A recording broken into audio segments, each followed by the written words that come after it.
this attack, in terms of the civil rights abuses against myself, was not an attack on me.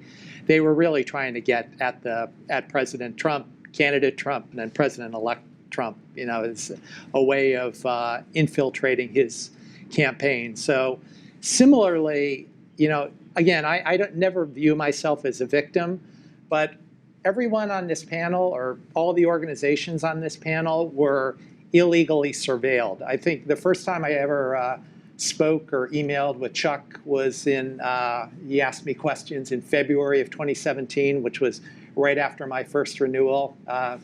Had a few conversations with DeGeneva Totzing, the top law firm, and Judicial Watch in terms of a few conversations as well. So we're really all victims in this. So the main focus, I think, we often get focused on spying, et cetera. To me, the bigger issue, and the thing I'm more concerned of, is literally the terrorism that was associated with this.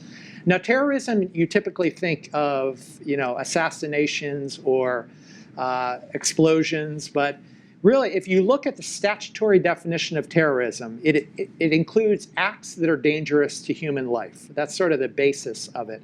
And these false reports that were paid for by the DNC and the attacks which were distributed widely to the media, I received countless death threats related to this.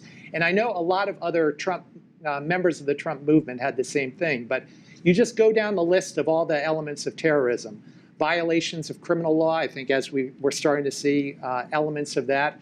And it's really about intimidating or coercing a civilian population. So that's a big issue.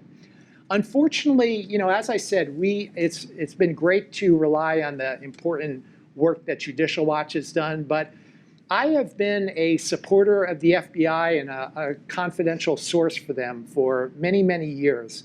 And unfortunately, I have a small graphic here, which is off the FBI's website, which is the FBI's priorities. When you look down every single one, they literally were doing the opposite of it during the witch hunt. So first of all, protect the US from a terrorist attack. Again, literally, I had asked the FBI for help about this, and I've asked repeatedly. To the contrary, they actually, the leaks were continuing after my meetings in March 2017. Going down the list, protecting US against foreign intelligence operations. Well, we know that the DNC's conspiracy was all over that.